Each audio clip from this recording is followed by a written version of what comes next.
ఇంకా బావ ఏం చేశాడు ఏంటనేది తెలియదు, కానీ నేను సిటీకి వచ్చేసాను, హైదరాబాద్కి వచ్చేసాను. వచ్చేసిన తర్వాత చెప్పాను, బావ నాకు ఇట్లా ఇష్టం లేదు, నేను ఇంట్లోంచి వచ్చేసాను, కావాలంటే లేచిపోయానని చెప్పాను. పెళ్లికి ముందు చెప్పావా, పెళ్ళి అయిన తర్వాత చెప్పావా? పెళ్ళి అయిన తర్వాతే చెప్పాను. మరి ఇష్టం లేనప్పుడు ఒకే ఇంట్లో ఉన్నప్పుడు ముందే చెప్పేయచ్చు కదా. చెప్పాలి. ఇంకోటి పెళ్ళి అయిన తర్వాత మీరిద్దరూ భార్యాభర్తల్లా జీవించారా? లేదండి. ఇంకోటి మీరు గమనించారు లేదు, ఆమె వ్యక్తిత్వ లోపం ఏంటంటే నమ్మక ద్రోహం. తర్వాత 1 yearలో జాబ్ సెట్ చేసుకున్నాను. నేను ఐటీ కంపెనీలో సాఫ్ట్వేర్ జాబ్ చేస్తున్నాను. అయితే నా టీంలో ఒక అతను జాయిన్ అవ్వడం జరిగింది. సో తనతో కొన్నాళ్ళు అంటే కొంచెం ఫ్రెండ్షిప్ ఏర్పడి తర్వాత లవ్ చేసుకున్నాం అన్నమాట.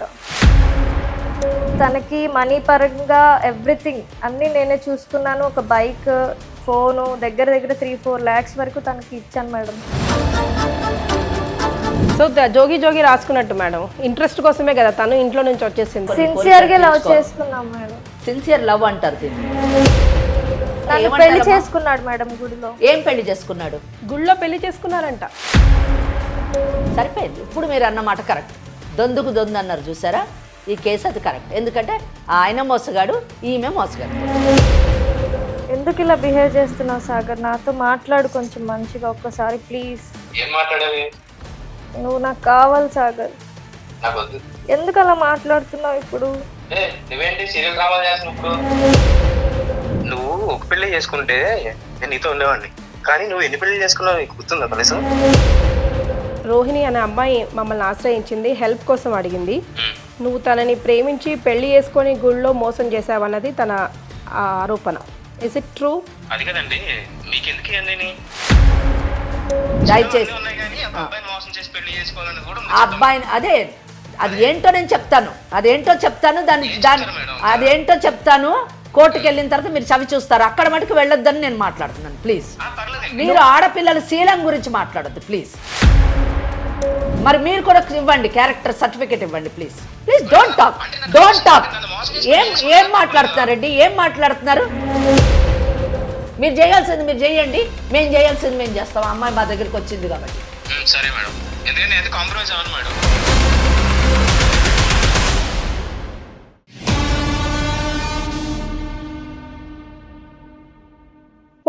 అన్ని బ్రాంచెస్ లో 25 to 50% డిస్కౌంట్ నడుస్తోంది. వెంటనే సంప్రదించండి 49. నమస్కారం. 49 సమర్పించు లీగల్ అడ్వైస్ కార్యక్రమానికి స్వాగతం. నాతో పాటు అడ్వకేట్ వెంకటేశ్వరి గారు ఉన్నారు. నమస్తే అమ్మా. అమ్మ, ఇవాళ లీగల్ అడ్వైస్కి రోహిణి అనే ఒక అమ్మాయి వచ్చింది. తెలిసి తెలియక ఒక మిస్టేక్ చేసింది తను. ఆ మిస్టేక్ని కరెక్ట్ చేసుకోకుండానే ఇంకో మిస్టేక్ కూడా చేసి కూర్చుంది. కానీ ఇప్పుడు నా జీవితం అదే అంటుంది. తల్లిదండ్రులు కూడా ఎవరు లేకపోగా లీగల్ అడ్వైస్ని ఆశ్రయించింది. సో ఒకసారి రోహిణితో మాట్లాడతాం. నమస్తే రోహిణి. నమస్తే. వెంకటేశ్వరి గారు తెలుసే కదా నీకు? నమస్తే. సో అన్ని డీటెయిల్డ్గా చెప్పు, ఏది కూడా దాచకు. ఏం చదువుకున్నారమ్మా మీరు? నేను ఇంజనీరింగ్ చేశానండి. జాబ్ చేస్తున్నారా? చేస్తున్నాను. ఎస్, ప్రాబ్లం ఒకసారి క్లియర్గా డిస్కస్ చేయమ్మా. నమస్తే అండి, నా పేరు రోహిణి, నా వయసు 25 ఏళ్ళు. నెల్లూరులో పుట్టి పెరిగాను. అమ్మా నాన్న ఎవ్వరూ లేరు. మా మేనత్తే నన్ను పెంచి పెద్ద చేశారు. అయితే మా మేనత్తకి ఒక కొడుకున్నాడు. మాకు మామయ్య కూడా లేడు, ఆయన కూడా చనిపోయాడు. ఓకే. మా అత్తయ్య ఏంటంటే చిన్నప్పటి నుంచి నన్ను పెంచి తన దగ్గర పెట్టుకొని చూసుకుంది కాబట్టి వేరే బయట వాడికి ఎందుకు ఇవ్వాలనే ఉద్దేశంతో మా బావకిచ్చి చేసింది పెళ్ళి. సో మా బావని నేను అంటే ఇష్టపూర్వకంగా అయితే చేసుకోలేదు, నాకు అసలు ఇష్టం లేదు. ఎందుకంటే నాకు స్టడీ అంటే చాలా ఇష్టం. పెళ్ళి బావతో చిన్నప్పటి నుంచి తిరిగి అసలు ఇష్టం లేదు. దానివల్ల నేను అతి కష్టంగా యాక్సెప్ట్ చేశాను పెళ్ళిని కూడా. ఇష్టంగానే బావతో పెళ్లి చేసుకున్నావు, పెళ్ళి అయిపోయింది. మీ అత్తయ్య మిమ్మల్ని బాగా చూసేదా? బాగా చూసుకునేవారు.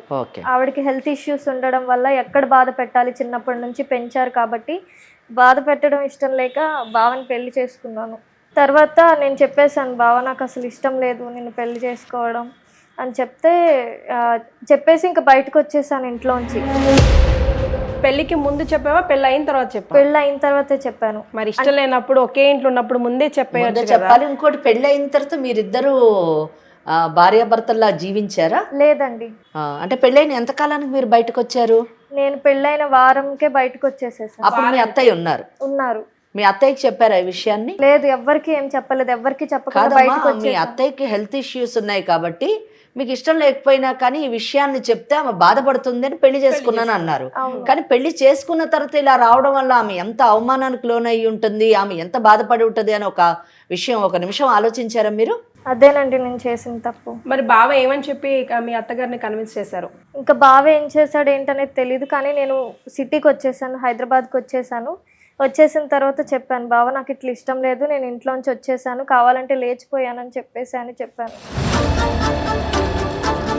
ఇంకా తను ఏం చెప్పుకున్నాడో ఏంటో నాకు తెలియదు, కానీ నేను మాత్రం ఇక్కడికి వచ్చి జాబ్ సెర్చ్ చేసుకొని జాబ్ చేయడం స్టార్ట్ చేశాను. కాదు తల్లి, పెళ్లి చేసుకునే వారికి మీ అత్త కోసం ఆలోచించావు, పెళ్లి చేసుకున్న వారానికే నేను లేచిపోయానని చెప్పేసుకో, నువ్వు ఇంట్లో నేను వచ్చేసాను హైదరాబాద్ కానీ నువ్వు సింపుల్గా తేల్చేస్తావు. ఆ ధైర్యం ఏదో ముందే చెప్పుంటే పాపం అతని లైఫ్ నీ లైఫ్ ఇద్దరు లైఫ్ సేవ్ అయ్యేది కదా. అతని లైఫ్ కాదు, వాళ్ళ అత్త ఒక గౌరవం కూడా. సమాజంలోని పెళ్ళైన వారానికే సొంత మేనగాళ్ళు కొడుకును వదిలేసి అంటే భర్తను వదిలేసి వెళ్ళిపోయిందంటే చుట్టుపక్కల వాళ్ళని ఏ విధంగా చూసి ఉండొచ్చు, వారు ఎన్ని అవమానాలకు లోనయ్యి ఉండొచ్చు అన్న విషయాన్ని ఇక్కడ గమనించాలి. తనకి కూడా భర్త లేదు, ఇద్దరిని కాయా కష్టం చేసి తనే పెంచి పోషించిందని తనే చెప్తుంది. మళ్ళీ ఇంకోటి మీరు గమనించారు లేదు, ఆమె వ్యక్తిత్వ లోపం ఏంటంటే నమ్మక ద్రోహం. మేడం నమ్మక ద్రోహం అని అనకండి, నాకు మా అత్తయ్య అంటే చాలా ఇష్టం, కానీ అప్పుడు పెళ్లి ఇష్టం లేదు, కానీ ఇష్టపూర్వకంగా చేసుకోలేదు కాబట్టి. నేనైతే నమ్మక ద్రోహం అనే మాట అంటానమ్మా. ఎందుకు నేను అంటాను అన్న దానికి నేను జస్టిఫికేషన్ కూడా ఇవ్వాలనుకుంటున్నాను. ఎందుకంటే తను ఇక్కడ మేనత్త, తనకు కూడా భర్త లేడు, భర్త లేకపోయినా కానీ కాయ కష్టం చేసి ఇద్దరిని తన కొడుకుతో సమానంగా ఈ అమ్మాయిని పెంచింది. ఇక్కడ పెంచడం ఒక ఎత్తు అయితే, ఇక్కడ తన కొడుకుకి ఇచ్చి పెళ్లి చేయడం వల్ల ఆమెకు వచ్చేటటువంటి లాభం ఏం లేదు. ఈమె కట్న కానుకలు తెచ్చేది లేదు, లేదా ఈమెకి ఏమన్నా ఆస్తులు ఉంటే ఆ ఆస్తులు వాళ్ళ పాలయ్యేటటువంటి అవకాశం కూడా లేదు. అండర్ కరెంట్ గా ఆలోచిస్తే ఎవరికో ఇస్తే ఇంకా వాడు ఎలా ఉంటాడు? అదే that is what I want to say. ఆ అమ్మాయి జీవితాన్ని దృష్టిలో పెట్టుకొని, భవిష్యత్తుని దృష్టిలో పెట్టుకొని, తను పెంచినటువంటి కన్న కూతుర్లా పెంచినటువంటి ఈ అమ్మాయి వేరే ఎవరికన్నా ఇస్తే అక్కడ ఎన్ని కష్టాలు పడుతుందో ఏంటో, తన కొడుకు దగ్గర అయితే తన ఇంట్లోనే తన కళ్ళ మందే ఉంటుంది అనేటటువంటి సదుద్దేశంతో ఆ అమ్మాయికి ఇచ్చి చేయడం జరిగింది. అటువంటి మేనత్తని ఈ అమ్మాయి కనీసం నీకు ఇష్టం లేదంటున్నారు కదా, నాకు ఇష్టం లేదని మీరు చెప్పారు. ఇప్పుడు నాకు ఇష్టం లేదు అని చెప్పినప్పుడు మేనత్తకి అత్తయ్య నాకు ఇష్టం లేదు భావం చేసుకోవడము, చిన్నప్పటి నుంచి మేము కలిసి పెరిగాం కదా, నాకు మీరు బావకు వేరే వివాహం చేయండి, నేను వేరే వాళ్ళని పెళ్లి చేసుకుంటాను, నాకు చెయ్యండి అని చెప్పుంటే బాగుండేది. కొన్ని నువ్వు అప్పటికి ఎవరైనా ప్రేమించి ఉండి పెళ్లి చేసుకోవాలనే ఉద్దేశంతో భావన వద్దన్నావు అన్న విషయం కూడా కాదు ఇక్కడ. కనుక తప్పకుండా నేను పెంచినటువంటి మేనత్త ఒక మాతృ హృదయంతో తప్పకుండా నీ గురించి ఆలోచించి నీకు వేరే వాళ్ళని చూసి పెళ్లి చేసేదామె. సెంటిమెంట్స్ అంటే ఆ మేనత్త నన్ను పెంచింది అనేటటువంటి కృతజ్ఞతా భావం కూడా నీలో లేకపోవడం చాలా దురదృష్టకరమైనటువంటి విషయం. మేడం మాట్లాడిన మాటలు నీకు కఠినంగా అనిపించినా కూడా 100కి 100% అది నిజమే అమ్మ. పోనీ బావ ఏమన్నా మంచిగా చూసేవాడు కాదా, నీతో ఏమైనా మిస్బిహేవ్ చేసేవాడా, లేకపోతే నువ్వు నచ్చినట్టుగా ఉండేవాడు కాదా? లేదు మేడం, బావ చాలా అంటే చాలా మంచివాడు. చూసారు అంటే నీ స్వార్థంతోనేగా కంప్లీట్ గా ఇద్దరు లైఫ్. అలాంటి మంచి వ్యక్తిని మోసం చేయలేకే బయటకు వచ్చేసాను మేడం. అతనితో ఇష్టం లేకుండా కాపురం ఎలా చేయమంటారు, మీరే చెప్పండి. ముందెందుకు చేసుకున్నావు మరి? వారంలోనే అంత ధైర్యం ఎక్కడికి వెళ్ళి వచ్చేసిందమ్మా? లేదు, అత్తయ్య కోసమే చేసుకున్నా మేడం. ఆవిడ ఎక్కడ ఫీల్ అవుతారు, బాధపడతారు, చేసుకున్నాను. ఎట్లోకట్లా ఉందాం, అత్త కోసమైనా, చిన్నప్పటి నుంచి పెంచిందని అత్త కోసమైనా కష్టంగా ఉందాం అని చెప్పేసి అనుకున్నా. కానీ పెళ్లి ఎప్పుడైతే అయిందో అప్పటి నుంచి నా మనసు అస్సలు బాగోట్లేదు, నేను ఉండలేకపోతున్నా. అసలు నాకు పెళ్లి కాదు, నేను ఏదో ఒక జాబ్ చేయాలి, బయట అడుగు పెట్టాలి అని అప్పుడు డిసైడ్ అయ్యి బయటకు వచ్చేసాను. మీ బావ జీవితం పాడు చేసే హక్కు నీకు లేదు, మీ మేనత్త మనోభావాలను భంగం కలిగించేటటువంటి హక్కు లేదు. నువ్వేమైనా బాగున్నావంటే బాగాలేవు అన్నది ఈ రోజు నువ్వు ఇక్కడ కూర్చుంటే అర్థమవుతుంది. హైదరాబాద్ వచ్చేసానన్నావు, ఆ తర్వాత ఏమైంది? ఇదంతా జరిగి 3 years అవుతుంది మేడం. 3 years బ్యాకే నేను హైదరాబాద్ రావడం జరిగింది. తర్వాత 1 yearలో జాబ్ సెట్ చేసుకున్నాను. నేను ఐటీ కంపెనీలో సాఫ్ట్వేర్ జాబ్ చేస్తున్నాను. ఓకే. అయితే నా టీంలో ఒక అతను జాయిన్ అవ్వడం జరిగింది. సో తనతో కొన్నాళ్ళు అంటే కొంచెం ఫ్రెండ్షిప్ ఏర్పడి తర్వాత లవ్ చేసుకున్నాం అనమాట. రిలేషన్షిప్ చాలా అంటే స్ట్రాంగ్ అయిపోయింది. తర్వాత ఏమైందంటే తను ఫేక్ పెట్టి జాయిన్ అవ్వడం జరిగింది. అది సర్టిఫికేట్స్ అవన్నీ తన స్టడీ అంతా ఫేక్ పెట్టి జాయిన్ అయ్యాడు. అది తెలిసి ఆఫీస్లో తీసేశారు, నా టీం నుంచి తీసేశారు మొత్తానికి తనని. సో మీరు రిలేషన్షిప్లో ఉన్న ఎన్ని రోజులకి తను మానేశాడు ఆఫీసు? 6 monthsకి మేడం. ఓకే. సో నెక్స్ట్ తర్వాత ఏమైంది? 6 monthsకి మానేసి వెళ్ళిపోయాడు. వెళ్ళిపోయిన తర్వాత మేము అంటే ఇన్నాళ్ళు నా పక్కన ఉన్నాడు, నాతో ఉన్నాడు, చాలా అంటే ఒక రిలేషన్షిప్లో ఎంటర్ అవుతున్నాం అప్పుడప్పుడే అన్న టైంలో తను వెళ్ళిపోయాడు నన్ను వదిలేసి అని చెప్పి నేను కాల్స్ చేస్తూ ఉన్నాను తనకి చాలా.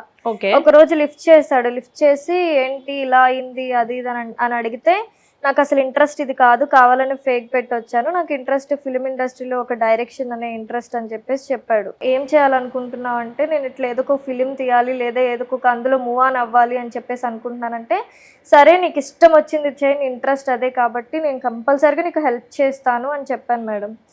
తనకి మనీ పరంగా ఎవ్రీథింగ్ అన్నీ నేనే చూసుకున్నాను. ఒక బైక్, ఫోను దగ్గర 3-4 lakhs వరకు తనకి ఇచ్చాను మేడం. సో జోగి జోగి రాసుకున్నట్టు మేడం, ఇంట్రెస్ట్ కోసమే కదా తను ఇంట్లో నుంచి వచ్చేసింది. మరో ఇంట్రెస్టెడ్ ఫెలో కోసం అవసరాలు, ఈమెకేమో అతనితో అవసరం ఉంది, అతను కావాలి, ఆయనకేమో ఈమె డబ్బు కావాలి, ఈమె ద్వారా సిన్సియర్ గా లవ్ చేసుకున్నాం మేడం. సిన్సియర్ లవ్ అంటారు దీన్ని. ఏంటమ్మా సిన్సియర్ గా లవ్ చేసుకోవడము? నాకు అర్థం కాదు. ఏం చెప్పాలనుకుంటున్నావు నువ్వు సమాజానికి? ఏంటి నీ జీవితం ఏ విధంగా తీర్చిదిద్దుకోవాలనుకుంటున్నావు? ఒకరిని పెళ్లి చేసుకున్నావు, వాళ్ళనేమో నట్టేట ముంచి వచ్చేసావు, వచ్చిన తర్వాత ఏదో ఉద్యోగం సంపాదించుకున్నావు. ఇక్కడ ఉద్యోగం ఒక ఒళ్ళు దగ్గర పెట్టుకొని ఉద్యోగం చేయకుండా నీ కొలీగ్తోని నువ్వు ప్రేమ వ్యవహారం నడిపించడము. వాడు ఒక మోసగాడు. కాదు మేడం. ఏం మోసగాడు? ఫేక్ సర్టిఫికెట్స్ పెట్టి ఉద్యోగం చేసే వాళ్ళని మోసగాడు కాక పెళ్లి చేసుకున్నాడు మేడం గుడిలో. ఏం పెళ్లి చేసుకున్నాడు? గుడిలో పెళ్లి చేసుకున్నారంట. ఇంకా చాలా గొప్పగా చెప్తున్నావు. అసలు పెళ్లికి నీకు అర్హత ఉందా? ఆ పెళ్లి సబబైన పెళ్ళేనా? చెప్పు. ఏం చూసి అతన్ని పెళ్లి చేసుకున్నావు చెప్పు నాకు. కనీసం ఒక ఉద్యోగం లేదు, ఒక బాధ్యత లేదు ఆయనకి. మోసపూరితంగా ఉద్యోగంలో జాయిన్ అయ్యాడు. ఏదో సినిమాల్లో చేరాలని చెప్పేసి నువ్వే అన్ని ఆర్థిక పరంగా అతనికి సపోర్ట్ చేయాలి. ఏ విధంగా అతను నీకు సపోర్టివ్గా ఉంటాడు అనుకున్నావు పెళ్లి చేసుకున్నావమ్మా నువ్వు? చాలా మంచోడు మేడం. అంటే మోసం చేయాలనే ఉద్దేశం తనకు కూడా లేదు. కానీ సరే చాలా మంచివాడు, మేము కూడా అనుకుంటాం. నేను కూడా చెప్తాను చాలా మంచివాడు అని. ఏం పేరు అతనిది? సాగర్ మేడం. సాగర్ చాలా మంచివాడు. ఇప్పుడు చెప్పు. తర్వాత అంతా పెళ్ళైపోయింది మేడం. బయట ఎందుకు ఉండాలి, వేరు చోటలు ఎందుకు ఉండాలని ఇద్దరం ఒకే రూమ్ లో ఉన్నాం. తర్వాత తనకి అప్పుడప్పుడు అవి మెసేజెస్ అంటే తనకి ఇంట్రెస్ట్ ని బట్టి కాస్టింగ్ కాల్స్ అని అవి ఇవి వస్తుంటాయి కదా మేడం. ఇక దానివల్ల తను అమ్మాయిలతో కొంచెం పరిచయం ఏర్పడింది తనకి. నేను కొనిచ్చిన బైక్ మీదే వేరే అమ్మాయిలను వేసుకొని తిరగడం అలా చేస్తున్నాడు. నాకు అది చాలా హర్టింగ్ అనిపించింది. ఎందుకమ్మా హర్టింగ్ అనిపిస్తుంది? మంచివాడు కదా, ఆయన చేసే పనులన్నీ మంచి పనులు. లేదు మేడం, పెళ్ళైన తర్వాత తనకి నేను చెప్పాను మేడం, నాకు ఆల్రెడీ ఒకసారి పెళ్ళయింది అని చెప్పాను. ఇంక అప్పటి నుంచి తన బిహేవియర్ చాలా చేంజ్ అయింది. పెళ్ళయిందని చెప్పి నాకు కొన్నాళ్ళు బాగానే ఉన్నాం, కానీ తర్వాత చాలా మారిపోయాడు. ఎప్పుడు చెప్పావు పెళ్ళయిందని? మేము రిలేషన్లో ఉన్నప్పుడైతే చెప్పలేదు, కానీ పెళ్ళైన తర్వాతే చెప్పాను. సరిపోయింది. ఇప్పుడు మీరు అన్నమాట కరెక్ట్. దొందుకు దొందు అన్నారు చూసారా? ఈ కేసు అది కరెక్ట్. ఎందుకంటే ఆయన మోసగాడు, ఈమె మోసగాడు. ఎస్ 100%. ఆ అమ్మాయి హట్ అయినా కానీ ఇదే వాస్తవం. ఎందుకంటే పెళ్ళైన విషయాన్ని సప్రెస్ చేసి ఆ అబ్బాయితో ఈ అమ్మాయి పెళ్లి చేసుకోవడం, ఈమె మోసం చేసింది.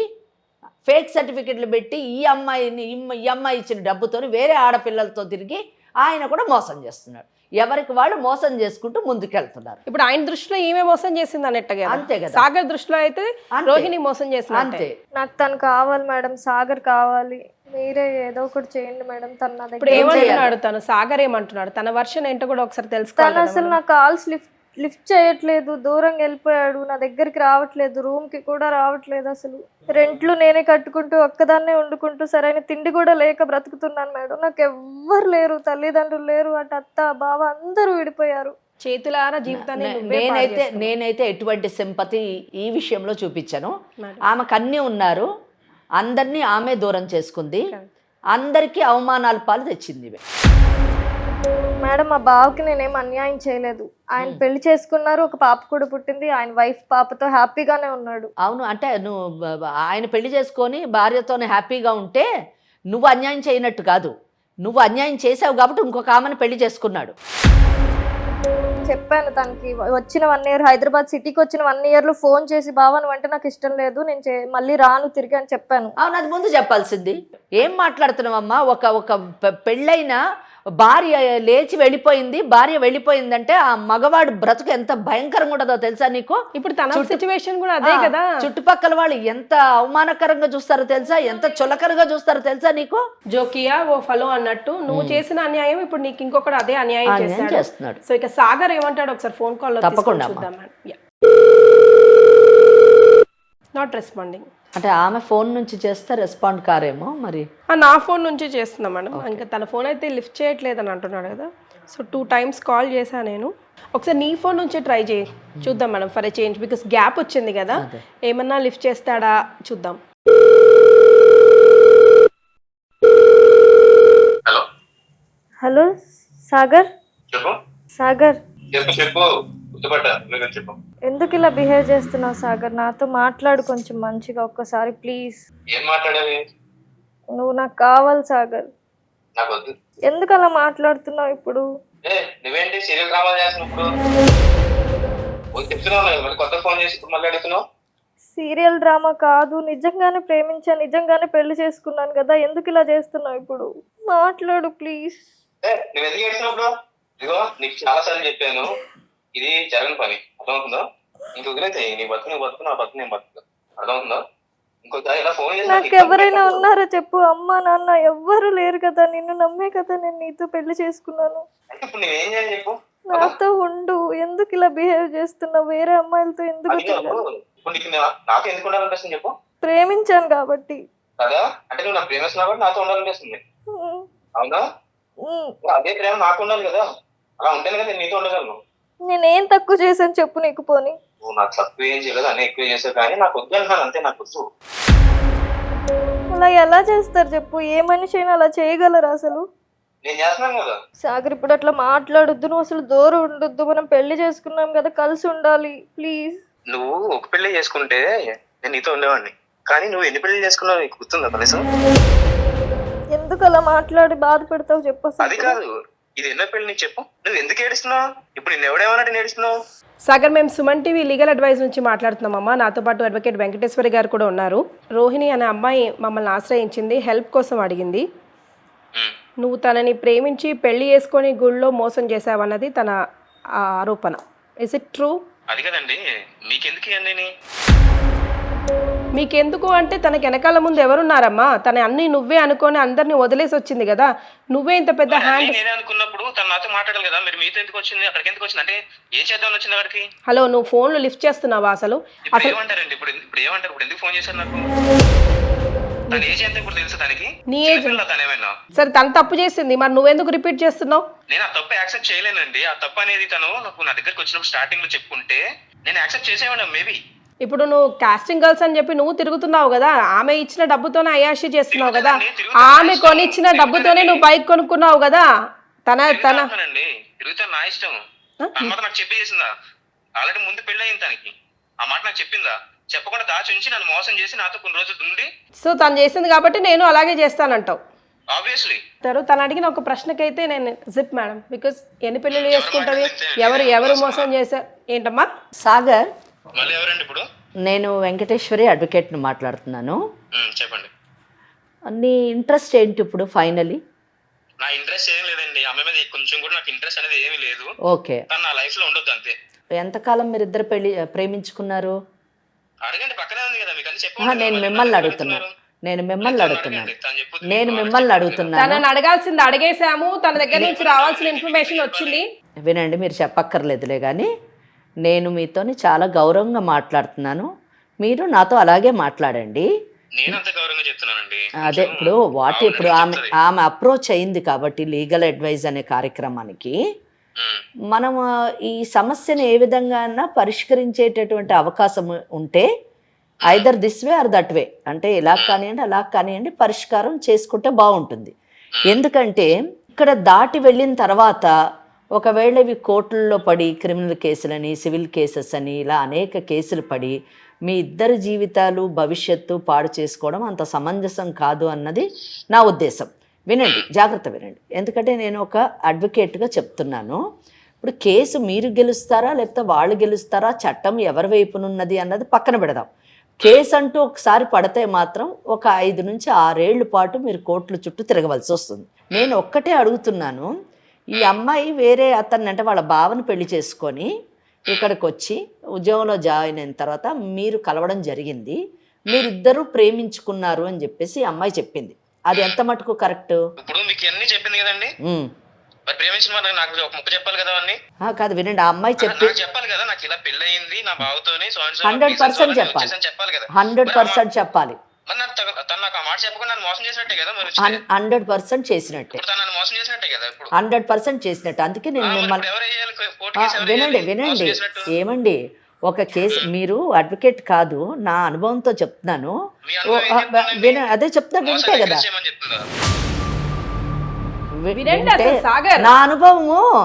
నా అనుభవము కనిపించిన ఆడపిల్లతో తిరగమని చెప్పదు. నా అనుభవం వినండి, వినండి నా అనుభవము. అదే ఒక పెళ్లి చేసుకుని భర్త ఉండగా వాటికి డివోర్స్ ఏం తీసుకోకుండా ఇంకొక అబ్బాయిని ప్రేమించేసి చేసేయచ్చు, అది రైట్. అబ్బాయి మాత్రం క్వశ్చన్ చేస్తే మాత్రం మోసం, కోర్టుకి వెళ్ళొచ్చు, కేసులు పెట్టొచ్చు. నేను మాట్లాడచ్చా? అయిపోయిందని నీ ఆర్గ్యుమెంట్ అయిందా? చెప్పండి. ఓకే. సో సాగర్, నా అనుభవంలోని ఫేక్ సర్టిఫికెట్స్ పెట్టి ఒక ఆర్గనైజేషన్ని మోసం చేసి ఒక 6 నెలల పాటు మీరు మోసపూరితమైనటువంటి ఉద్యోగం చేసి ఆ ఆర్గనైజేషన్ నుంచి శాలరీ కూడా తీసుకున్నారు. నా అనుభవం ఇటువంటివి చెప్పలేదు, ఒకటి. రెండోది, కనిపించినటువంటి అమ్మాయి అంటే ఎవరైతే ఈ అమ్మాయి ఉందో ఈ రోహిణి యొక్క పుట్టుపూర్వోత్తరాలు తెలుసుకోకుండా, వెనక ముందు ఆలోచించకుండా ఆ అమ్మాయి లవ్ చేసిందని చెప్పేసి, లేదా ఆ అమ్మాయి ఆఫర్ చేసిందని చెప్పేసి మీరు ఆ అమ్మాయితోని లవ్ అఫేర్ నడిపి ఫిజికల్ రిలేషన్షిప్ పెట్టుకొని ఆ అమ్మాయిని పెళ్లి చేసుకున్నారు. ఇక్కడ ఒక్క విషయం, మీరు ఒక్క మంచి వ్యాలిడ్ ప్రశ్న అడిగారు. నేను ఆ ప్రశ్న విషయంలో నేను మీతో ఏకీభవిస్తున్నాను. ఏంటంటే, ఆమె పెళ్లి చేసుకున్న విషయాన్ని చెప్పకుండా మోసం చేసి మిమ్మల్ని పెళ్లి చేసుకోవడం అన్న 100% నేరం. నేను మీతోనే ఏకీభవిస్తున్నా. ఎందుకంటే దీన్ని కాదు అని చెప్పేటటువంటి అధికారం నాకు లేదు. ఎందుకంటే నేను ఎప్పుడు చట్ట పరిధిలోనే ఉంటాను కాబట్టి నేను కాదని చెప్పను. కానీ మీ విషయంలో ఒక్కటి మాత్రం నేను చెప్పదలుచుకున్నాను ఏంటంటే, ఎవరో ఒక అమ్మాయి వచ్చి 6 నెలలు తిరగండి, 6 సంవత్సరాలు తిరగండి, ఫిజికల్ రిలేషన్షిప్ పెట్టుకోండి, కానీ పెళ్లి చేసుకునే ముందు కాస్త అయినా ఆ అమ్మాయి ఏంటి, ఆ అమ్మాయి బ్యాక్గ్రౌండ్ ఏంటి అని తెలుసుకోకుండా జస్ట్ లైక్ దట్ మీరు పెళ్లి చేసుకున్నారు చూడండి, అది తప్పు అని చెప్పేసి నేను అంటున్నాను. ఆ తప్పు, మీరు చేసినటువంటి ఆ తప్పు నేరం కింద మారడము, చట్ట పరిధిలోకి రావడము మీరు గమనించదగినటువంటి విషయం. ఇది రెండో విషయం. ఇది మూడోది, తర్వాత ఆ అమ్మాయి ఇట్లా నాకు పెళ్ళయింది అన్న విషయం తెలిసిన తర్వాత నువ్వు అక్కర్లేదు అన్న విషయాన్ని, అంటే తిరిగినప్పుడంతా మీరు బాగానే తిరిగారు, ఫిజికల్ రిలేషన్షిప్ ఉన్నప్పుడంతా కూడా వినండి నన్ను వినండి, మీరు తర్వాత మీరు చెప్పండి, మీరు ఏది చెప్పినా నేను వింటాను. మనం ఈ సమస్యను ఎలా పరిష్కరించుకోవాలన్నదే చూద్దాం మనం. ఎందుకంటే అండి, ఇక్కడ చాలా ఈ కేసు చాలా కాంప్లికేటెడ్ కేసు అండి. అమ్మాయికి పెళ్ళయిందా, లేకపోతే 10 మందితో ఇంకొకళ్ళు 10 మందితో తిరిగిందా అన్న విషయము మీరు వెరిఫై చేసుకోరు. ఒకవేళ చేసుకున్నా మీరు పట్టించుకోరు, ఫస్ట్ థింగ్. సెకండ్ థింగ్, పెళ్లి చేసుకునేటప్పుడు కూడా ఈ అమ్మాయి ఎవరూ లేదంటున్నారు, అనాథ అంటున్నారు, ఎలా పెరిగింది, ఎక్కడ పెరిగింది, అసలు ఎక్కడి నుంచి వచ్చింది, అసలు ఈ అమ్మాయి కాండక్ట్ ఏంటి, క్యారెక్టర్ ఏంటి అన్నది కూడా మీరు వెరిఫై చేసుకోరు. అంత విశాలమైన సహృదయత మీలో ఉంది.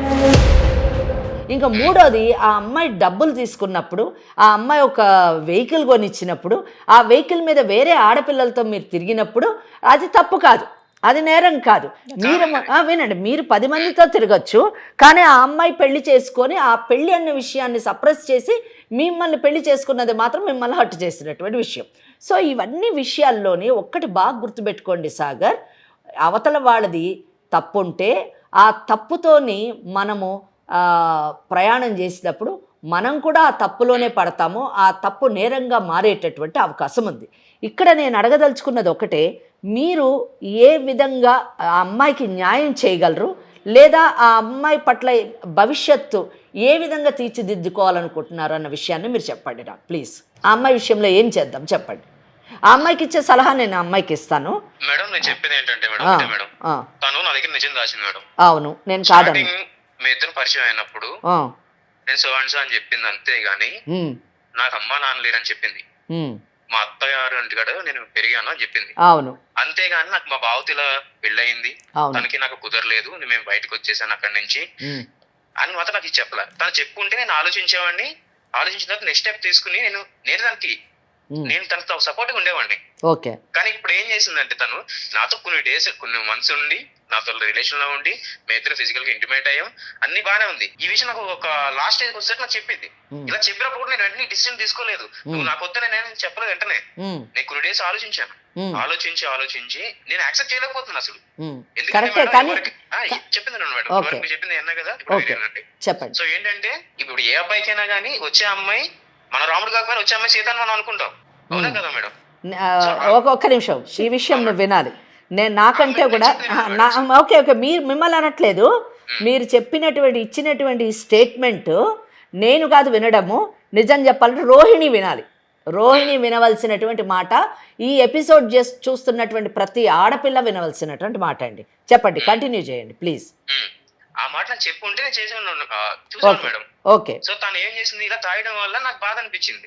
రేసి నేను కూడా ఆలోచించాను, ఏం జరుగుద్ది నేను ఆలోచించే తనకి ఏం చేయాలి. ఎందుకంటే తనకి తెలియకుండా జరిగిన తెలిసి ఒక మిస్టేక్. ఓకే. కానీ తను నా దగ్గర తాగడం అనే మాత్రం తనకు తెలిసి చేసింది కదా. అవును సాగర్, మీతో మేము తర్వాత మాట్లాడాము. యాక్చువల్గా మీ కాంటాక్ట్లోకి ఇప్పుడు వచ్చాము. మీకంటే ముందు ఆమె కేసు మా ముందు ప్రెజెంట్ చేసినప్పుడు ఇవన్నీ విషయాలు అడిగామండి. నిజం చెప్పాలంటే ఆమెని ఎంత కడిగేయాలో అంత కడిగేసిన తర్వాతే ఏ విధంగా ఈ కేసు సెటిల్ చేయగలము, ఈ జటిలమైనటువంటి సమస్యని ఎలాగ మనము సాల్వ్ చేయగలము, పరిష్కరించగలము అనే ఉద్దేశంతోనే మీతో మాట్లాడుతున్నాము. మీతో నేను పూర్తిగా ఏకీభవిస్తున్నానండి, 1-2-3 విషయాల్లో తప్ప. ఎందుకంటే అక్కడ మేనత్త దగ్గరే పెరిగాను అని ఆ అమ్మాయి చెప్పింది అని అన్నప్పుడు ఒక బాధ్యతాయుతమైనటువంటి వ్యక్తిగా, అంటే రేపు పెళ్లి చేసుకున్న తర్వాత మీరు ఆ అమ్మాయిని అన్ని విధాలా రక్షించవలసినటువంటి వ్యక్తిగా, సంరక్షించవలసినటువంటి వ్యక్తిగా ఆ మేనత్త దగ్గరికి వెళ్ళి ఇలా నేను పెళ్లి చేసుకుంటున్నాను, మేము చేసుకోవాలనుకుంటున్నాము అని ఒక మాట చెప్పి ఉంటే అసలు మీరు ఈరోజు ఈ సమస్యలో పడి ఉండేవారు కాదు. అదొక్క చిన్న విషయంలో నేను మీతోని సమర్థించలేకపోతున్నాను. ఎందుకంటే పెద్దల యొక్క సహకారము, ఆశీర్వచనము లేకుండా ముందుకు వెళ్ళేటటువంటి పరిస్థితులు ఇలాగే ఉంటాయని చాలా మటుకు మనం అనుభవంలో చూస్తూ ఉంటాము. జరిగింది అన్డౌటెడ్లీ చాలా తప్పులు జరిగాయి. తప్పులే కాదు, చట్టపరమైనటువంటి నేరాలు జరిగాయి. ఆ నేరాలని ఏ విధంగా మనం పరిష్కరించవచ్చు అన్నది నేను తర్వాత మాట్లాడతాను. కానీ ఈ అమ్మాయి ఒక్కటి మాత్రం ఫ్యాక్ట్, అది మీకు కూడా తెలుసు. ఏంటంటే వాళ్ళ బావని పెళ్లి చేసుకుంది కరెక్టే. ఎందుకు చేసుకుంది? మేనత్త పెంచింది అనేటటువంటి కృతజ్ఞతాభావంతోనే ఆ అమ్మాయి బావని పెళ్లి చేసుకుంది. పెళ్లి చేసుకొని అతనితోనే ఆమె సంసారం చేయలేదు. పెళ్లి చేసుకున్న వారానికి అతను వదిలేసి చెప్పకుండా కరెక్టే, నమ్మేటట్లేదు. కరెక్టే, దానికి ఎవిడెన్స్ కావాలని అంటున్నారేమో మీరు. మరి మీతో కూడా ఆమె ఫిజికల్ రిలేషన్షిప్ లో అవసరం లేదు. ఎలా నమ్ముతారు అంటే ఇంకా మీకు అంత మరి ప్రేమించినప్పుడు ఆ అమ్మాయి మరి చాలా పవిత్రంగా ఉందని మీరు ఎలా నమ్మారు? మీరు ప్రేమించినప్పుడు ఆమె పవిత్రంగా ఉంది అని చెప్పేసి ఏ సర్టిఫికేట్ చూసి మీరు నమ్మారు? ఒకటి, రేపు ఒకవేళ ఈ అమ్మాయిని మీరు వదిలించుకుంటూ ఇంకో పెళ్లి చేసుకోవాలంటే మీరు పవిత్రంగా ఉన్నారని ఏ సర్టిఫికేట్ మీరు పెళ్లి చేసుకున్న అమ్మాయికి ఇస్తారు? పవిత్రత అన్నది ఒక అమ్మాయికే కాదండి, అబ్బాయిలకు కూడా వర్తిస్తుంది. సో అది ప్లీజ్ రెస్పెక్ట్ ఉమెన్. ఇలాగ మీరు అడిగినటువంటి ఈ ప్రశ్న నిజం చెప్పాలంటే ఇది ఆన్సర్ చేయాలంటే ప్రతి పెళ్లి చేసుకునేటటువంటి అబ్బాయికి ఆ అమ్మాయి యొక్క శీలం మీద పరీక్ష చేసి సర్టిఫికెట్లు ఇవ్వాల్సినటువంటి పరిస్థితిని మీరు కల్పిస్తున్నారు ఈ మాటతో. Please don't go to that extent. అక్కడ మటుకు వెళ్ళొద్దు. అక్కడ మటుకు వెళ్తే మరి నేను చట్టం గురించి మాట్లాడాల్సి వస్తుంది. ఈరోజు ఆ అమ్మాయి చేసిన మోసానికి ఏముంటుందో అది ఉంటుంది, మీరు తర్వాత చేసిన దానికి ఏముంటుందో అది కూడా ఉంది చట్టంలోని. ప్లీజ్ దయచేసి ఆ అబ్బాయిని అది ఏంటో నేను చెప్తాను, అదేంటో చెప్తాను. కోర్టుకు వెళ్ళిన తర్వాత మీరు చవి చూస్తారు. అక్కడ మటుకు వెళ్ళొద్దని నేను మాట్లాడుతున్నాను. ప్లీజ్ మీరు ఆడపిల్లల శీలం గురించి మాట్లాడొద్దు ప్లీజ్. మరి మీరు కూడా ఇవ్వండి, క్యారెక్టర్ సర్టిఫికేట్ ఇవ్వండి ప్లీజ్. Don't talk. ఏం మాట్లాడుతున్నారండి? ఏం మాట్లాడుతున్నారు? మరి నేను ఇంకా చాలా ముందుకు వెళ్ళాల్సి వస్తుంది. మీ ఇంట్లో కూడా స్త్రీలు ఉంటారు, వాళ్ళందరి దగ్గర మీరు సర్టిఫికేట్లు తీసుకుంటారా? ఏం మాట్లాడుతున్నారండి? ప్లీజ్, నేను ఎంత మర్యాదగా గౌరవంగా మాట్లాడుతున్నాను. ఎస్ సాగర్, పరిష్కారం కోసం పరిష్కారం చెప్పండి అని చెప్పేసి అయిపోయింది, ఏదో అయిపోయింది. ఆ అమ్మాయి వాళ్ళ వినండి. మరి నువ్వు అవును మీరు కరెక్టే. మరి మీరు 2 కుటుంబాలు ఒకటి అవ్వాలన్నప్పుడు ఇవన్నీ కనుక్కొని పెళ్లి చేసుకోవాలి కదా. ఏం చేసావు అప్పుడు? కుటుంబం లేని అమ్మాయిని ఎలా చేసుకున్నావు? కుటుంబం వాళ్ళ మేనత్ ఉంటే ఎందుకు పోయి అడగలేదు? ఏం మాటలు చాలా డైలాగ్స్ చాలా బాగున్నాయి, కానీ ప్రాక్టికల్ పార్ట్ కరెక్ట్ లేదు. రోహిణి నువ్వు మాట్లాడట్లేదండి, మరి పెళ్లి చేసుకున్నావు కదా, వేరే అఫైర్స్ కూడా ఉన్నాయని చెప్తుంది. మరి ఇవన్నీ చూడాలి. పెళ్లి చేసుకున్నప్పుడు ఇవన్నీ చూడాలి. ప్రేమించినప్పుడు చూడనోడివి, పెళ్లి చేసుకున్నప్పుడు చూడాలి. ఒక క్యారెక్టర్ సర్టిఫికేట్ చూడాలి. ఆమె బ్యాక్గ్రౌండ్ లో పోయి వాళ్ళ పెద్దవాళ్ళని అడగాలి. ఏం మాట్లాడుతున్నావు సాగర్? ఆ అమ్మాయి మీద నువ్వు ఎంత యాక్షన్ తీసుకోవచ్చు, ఆ అమ్మాయి కూడా మీ మీద అంత యాక్షన్ తీసుకోవచ్చు.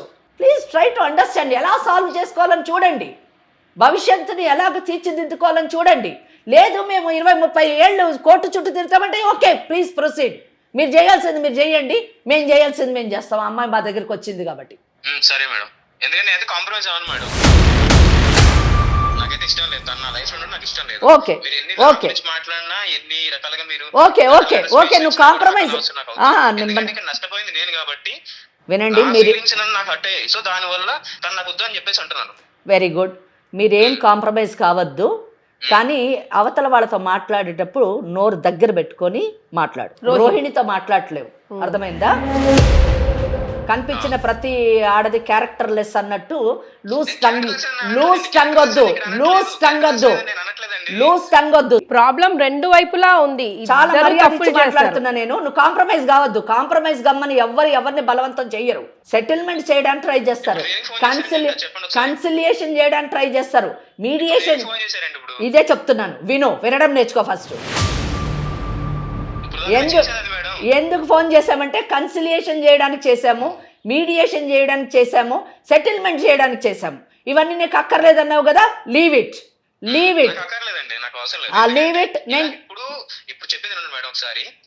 నేను వినను. ఇప్పుడు నువ్వు విను, నేను చట్టం చెప్తాను విను. సాగర్ నువ్వు చట్టం చెప్తాను, ఆ తర్వాత నువ్వేం డెసిషన్ తీసుకో.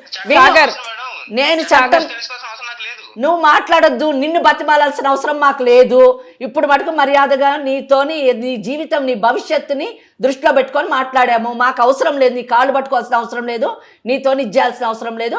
చట్టం ఏముందో చెప్తాను విను, దాన్ని ఫాలో అయితే ఫాలోగా, లేకపోతే నీ కర్మాన్ని వదిలేసుకో అంతే. అర్థమైందా? ఈ కేసు మాత్రం చాలా కాంప్లికేటెడ్ కేసు అమ్మా.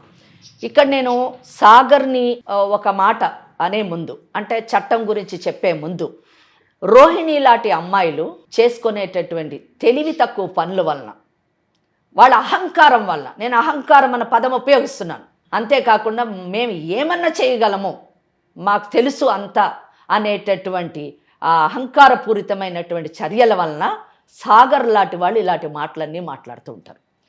Just let us go back. కొంచెం ఒక్కసారి మనము మొదట మనం మాట్లాడినప్పుడు విషయాలను ఒక్కసారి గుర్తు తెచ్చుకుంటే, ఈ అమ్మాయి రోహిణి అనే అమ్మాయి నాతోనంటది, అతను చాలా మంచివాడు మేడం, ఆయన చాలా మంచివాడు మేడం సాగర్. ఏమ్మా నువ్వు చెప్పావు కదా, ఎంత మంచివాడు? ఫస్ట్ లో బాగానే ఉండేవాడు మేడం, తర్వాత నాకు అదంతా అనవసరం. ఇప్పుడు మంచివాడా కాదా అని అడుగుతున్నా నేను. ఎప్పుడైనా ఒక సమస్య వచ్చినప్పుడు అది మహిళ వైపైనా తప్పు ఉండొచ్చు, లేదా మగవాడి వైపైనా తప్పు ఉండొచ్చు. ఎవరిది తప్పు అన్నది చూసి దానికి తగ్గట్టుగా చట్టపరమైనటువంటి పరిష్కారాన్ని మనం అందించాలి. ఇక్కడ ఈ కేసులోని రోహిణి అన్డౌటెడ్లీ నేరాల మీద నేరాలు, తప్పుల మీద తప్పులు చేసింది అనడంలోనే అతిశయోక్తి లేదు. ఆమె చేసినటువంటి పనుల వలన ఈరోజు సాగర్ అనేటటువంటి వాడు ఇంత అమర్యాదగా, ఆఖరిక చట్టాన్ని కూడా ఏం చేస్తే అది చేసుకోండి అనేటటువంటి లెవెల్లోని స్థాయిలోని అతను మాట్లాడుతూ ఉన్నాడు. దానికి కారణము రోహిణి. ఎలాగంటే ఇక్కడ ఏంటంటే అసలు ఇది ఆ అబ్బాయి అన్నట్టు ఈ పెళ్ళిళ్ళా లేకపోతే బొమ్మలాట్లా నాకు అర్థం కాదు. మేనబావ అయినటువంటి ప్రదీప్ని రోహిణికి ఇచ్చి మేనత్త పెళ్లి చేసింది. ఆ పెళ్లిని డైవర్స్ కాకుండా, విడాకులు కాకుండా ఈ అమ్మాయి అతను వదిలేసి ఇక్కడ హైదరాబాద్కి వచ్చింది.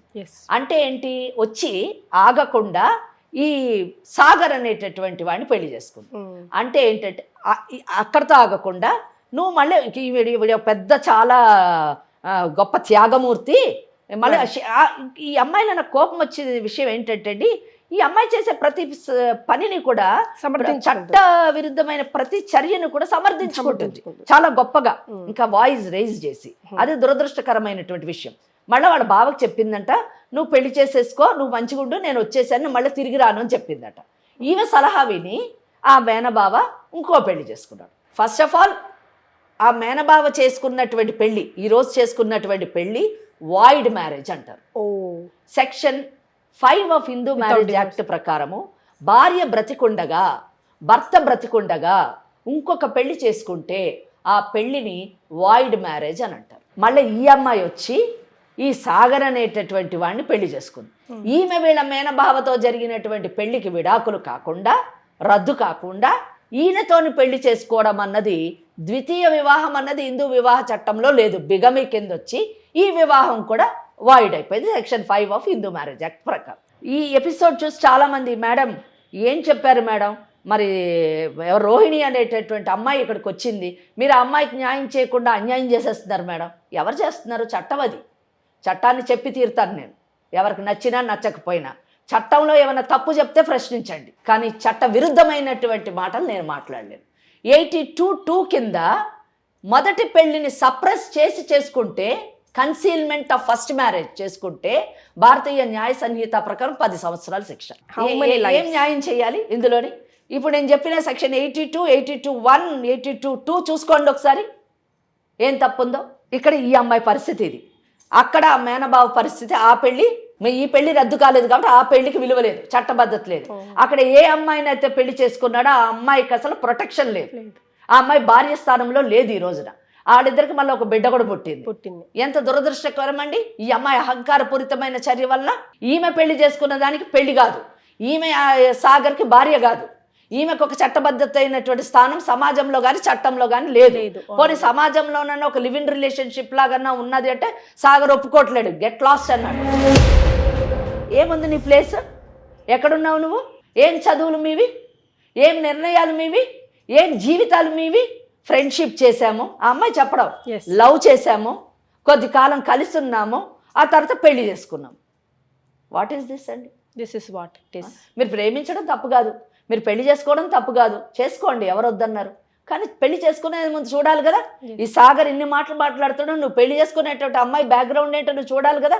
నువ్వు చూడాలి కదా సాగర్ ఏంటని. నీకు తెలుసు ఈయన ఏంటని. ఫేక్ సర్టిఫికెట్లు పెట్టి ఉద్యోగం చేసినోడు గొప్పడని నువ్వు ఎలాగమ్మా కాంటాక్ట్ బలం అంతా వాదించడం.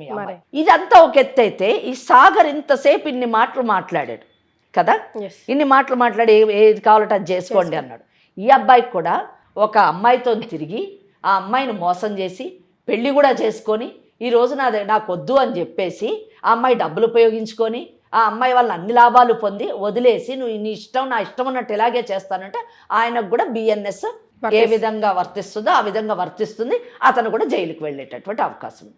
ఈ అమ్మాయి పుణ్యమాని ఒక సాగర్ అనేటటువంటి వాడు జైలుకి పోతాడు, రోహిణి జైలుకి వెళుతుంది.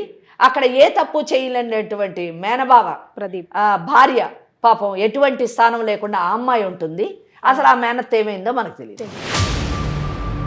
సో ఇటువంటి పరిస్థితుల్లోని తెలివైన వాళ్ళు ఎవరైనా అంటే కాస్తన్న బుద్ధి జ్ఞానం ఉంటే సాగర్ అనేటటువంటి వాడు ఈరోజు చేయాల్సింది ఏంటంటే, జరిగిందేదో జరిగింది, నువ్వు తిరిగావు, నువ్వు తిరిగినప్పుడు ఆ పెళ్ళయిందా పెళ్లి కాలేదా అని విషయం నీకు తెలియదు. నువ్వు ఎలా నమ్మాలండి? వాళ్ళిద్దరికీ శారీరకపరమైన సంబంధం లేదని అని అంటున్నాడు. మరి తిరిగేటప్పుడు టెస్ట్ చేసి తిరిగావా నువ్వు? మరి నేను అడుగుతున్నాను. కనుక అవన్నీ ట్రాష్ పిచ్చి మాటలు అవన్నీ. కనుక సింపుల్గా ఈ అమ్మాయి వాళ్ళ మేనబావకి విడాకులు ఇవ్వాలి. ఫస్ట్ కోర్టుకి వెళ్ళి వాళ్ళిద్దరూ విడాకులు తీసుకోవాలి, మ్యూచువల్ కన్సెంట్ అంటే పరస్పర ఆమోదంతో section 13B of Hindu marriage act ప్రకారము విడాకులు తీసుకొని వాళ్ళు మళ్ళీ పెళ్లి చేసుకుంటే ఆ పెళ్లి అప్పుడు చట్టబద్ధమవుతుంది. అప్పుడు నువ్వు వచ్చి ఈ సాగరు నువ్వు పెళ్లి చేసుకుంటే నీ పెళ్లి చట్టబద్ధం అవుతుంది. మేడం ఇప్పటి వరకు చాలా అంటే చాలా హెల్ప్ చేశారు, చాలా మాట్లాడారు, అందుకు థ్యాంక్ యూ సో మచ్. ఇప్పుడు ఏంటంటే తను నా క్యారెక్టర్ గురించి మరీ ఇంత దారుణంగా ఎంత చీప్గా మాట్లాడతాడు అనుకోలేదు అసలు. ఇప్పటివరకు చాలా మంచివాడు అనుకున్నాను. తన ఇంట్రెస్ట్ని బట్టి ఎంతో హెల్ప్ చేశాను, ఎంతో డబ్బు కూడా ఇచ్చాను నేను. ఇప్పటివరకు ఇంత దారుణంగా మాట్లాడతాడని అయితే అస్సలు అనుకోలేదు. ఇంకా తనతో ఫ్యూచర్లో ఉన్నా కానీ నాకు కష్టాలే ఉంటాయి, కంపల్సరీగా అనుమానిస్తూనే ఉంటాడు. నాకంటూ ఒక సెల్ఫ్ రెస్పెక్ట్ ఉంది, నా బ్రతికేదో నేను బ్రతుకుతాను అంతే, ఇంకేమొద్దు. ఇది నిజం చెప్పాలంటే ఒక మంచి మాట మాట్లాడింది ఇక్కడికి వచ్చినప్పటి నుంచి. లేదు ఎవరికైనా మనిషి అన్న తర్వాత ఆత్మాభిమానం ఉండాలండి. ఎందుకంటే తన వ్యక్తిత్వాన్ని అతను ఛాలెంజ్ చేసినప్పుడు ఆయన తిరగొచ్చు, ఆయన తప్పుడు పనులు చేయొచ్చు, కానీ ఒక ఆడపిల్లను మాత్రము ఆమె యొక్క క్యారెక్టర్ని క్వశ్చన్ చేసిన తర్వాత ఇంకా నిజం చెప్పాలంటే ఆయన ఒప్పుకున్నా కానీ ఆమెని నిత్యం అనుమానిస్తూనే ఉంటాడు. అది సరైన ఇది కాదు. అమ్మ నేను ఒక్కటి చెప్తున్నాను రోహిణి, మీరు చదువుకున్నారు, చక్కగా ఆర్థికంగా కూడా మీరు ఉద్యోగం చేసుకొని మీ కాళ్ళ మీద మీరు నిలబడుతున్నారు కాబట్టి ఒక సెల్ఫ్ రెస్పెక్ట్తో, ఒక డిగ్నిటీతోని మీ గత జీవితాన్ని దృష్టిలో పెట్టుకొని ఒక అనుభవాలుగా తీసుకొని మీరు ముందుకు కొనసాగండి. అయితే మీ డబ్బులన్నీ తీసుకున్నారు అని చెప్పేసి మీరు అన్నారు ఇందాక, ఆ డబ్బులన్నీ ఇప్పిస్తాం మేము తప్పకుండా. అంటే ఒకటి మనము ఇక్కడ ఈ కేసులోని ఇక్కడ సెటిల్మెంట్ చేయలేకపోతున్నాము, ఎందుకంటే మనకు కూడా కొన్ని పరిధులు ఉన్నాయి. ఎక్కడ మటుకో అక్కడ మటుకే, అంటే కన్సిలియేషన్ మీడియేషన్ మటుకు చేయగలం కానివ్వండి. వాళ్ళు ఒప్పుకోనప్పుడు మరి చట్టం ఒకటే దారి కాబట్టి రికవరీ, ఆమె డబ్బులు ఏ విధంగా రికవరీ అంటే సివిల్ సూట్ వేయచ్చు, రికవరీ ఆఫ్ అమౌంట్ అని చెప్పేసి. అలాగే ఒకవేళ చెక్కుల రూపంలో ఏమన్నా ఇచ్చినా, ఏమన్నా సాక్ష్యాలున్నా క్రిమినల్ కేసులు కూడా వేసి ఓకే సాక్ష్యం ఉంది కాబట్టి ఆ డబ్బును తిరిగి కేసుల ద్వారా ఇప్పించడము, లేదా ఇది విన్నటువంటి సాగర్ తానే ముందుకొచ్చి ఆమె డబ్బు ఆమెకు తిరిగి ఇచ్చేస్తే సాల్వ్ అవుతుంది ప్రాబ్లము. కనుక ఏది ఏమైనా కానీ రోహిణి తీసుకున్నటువంటి నిర్ణయం సరైన నిర్ణయంగా నేను భావిస్తున్నానమ్మా. సో నెక్స్ట్ తన ఫ్యూచర్లో ఇంకేం మ్యారేజ్ చేసుకోవాలన్నా, ఫ్యూచర్లో ఇంకా ముందడుగు వేయాలన్నా, డివోర్స్ తీసుకోవడం, ఈ తప్పులు మాత్రం చేయకుండా, రిపీట్ చేయకుండా అట్లీస్ట్ ఇప్పుడైనా ధైర్యంగా బావ దగ్గరికి వెళ్ళు, ఇలా జరిగిన విషయాలన్నీ చెప్పు, అత్తతో మాట్లాడు. పెద్దవాళ్ళు కదా, కన్నవాళ్ళు కదా, కన్న తల్లిలాగా కడుపులో పెంచుకుంది కదా, డెఫినెట్గా క్షమిస్తుంది అని అనుకుంటున్నాను. క్షమిస్తారు. ముఖ్యంగా వాళ్ళ జీవితాలను సెట్ చేయాల్సినటువంటి బాధ్యత కూడా మీ పైన ఉంది. మీరు మీ బావకు 100% అన్యాయం చేశారమ్మా. మీరు ఆ బావ దగ్గరికి వెళ్ళి ఫస్ట్ విడాకులు తీసుకోండి. విడాకులు తీసుకుంటే మళ్ళీ వాళ్ళిద్దరూ పెళ్లి చేసుకొని వాళ్ళ జీవితం సెట్ అవుతుంది. మీరు పెళ్లి చేసుకునేటప్పుడు మళ్ళీ భవిష్యత్తులో మీరు పెళ్లి చేసుకోవాలి. పెళ్లి చేసుకొని మీ ఆ మేనత్తనే మంచి సంబంధం చూసి చేయమని చెప్పండి. చేసుకునేటప్పుడు మీ గత జీవితం గురించి ముందే చెప్పి అన్నీ ఒప్పుకున్న తర్వాత చేసుకోండి. అట్లీస్ట్ మేడం నీకు రికవరీ ఛాన్సెస్ ఇస్తున్నారు మనీవి కాబట్టి దాంతో లైఫ్లో సెట్ అవ్వడానికి ప్రయత్నించు. ఓకేనా? Okay, right, thank you. ఒకటమ్మా, ఇక్కడ మనము ఈ అమ్మాయి ఈ విడాకులు తీసుకోకుండా బావతో జరిగిన పెళ్లిలోని భవిష్యత్తులో ఇలా ముందుకు వెళ్ళినా కానీ ఆ అమ్మాయి జీవితం ఇలాగే అస్తవ్యస్తంగా ఉండేది. ఇక్కడ రావడం వల్ల కనీసం ఒక లీగల్ అవేర్నెస్, చట్టం ఏ విధంగా ఉంది అన్న విషయం ఆమె తెలుసుకోగలిగింది. తను తీసుకోవాల్సినటువంటి చర్యలు ఏంటో కూడా తెలుసుకుంది. ఆ చర్యలు తీసుకుంటే 100% ఆమె భవిష్యత్తు సెట్ అవుతుందని. కనువిప్పు కూడా జరిగింది, లేకపోతే బ్లైండ్ గా సాగరే కావాలి అని కూర్చుంది. కానీ సాగర్ అనేవాడు రాముడు అన్నదండి. అతను మాత్రము తాను రాముడు కాకపోయినా తన భార్య సీతలా ఉండాలని కోరుకుంటారు కదండి అని అన్నాడు. అది విచిత్రం. అది ఆ విషయం మరి రోహిణి గుర్తించాలి, చూసేటటువంటి అమ్మాయిలు కూడా గమనించాలి. Thank you so much for joining us madam. ఇది ఇవాల్టి లీగల్ అడ్వైస్లో రోహిణి కాదా, మరో లీగల్ అడ్వైస్తో మళ్ళీ కలుద్దాం. నమస్కారం. 49 అన్ని బ్రాంచెస్లో 25 to 50% డిస్కౌంట్ నడుస్తోంది. వెంటనే సంప్రదించండి 49.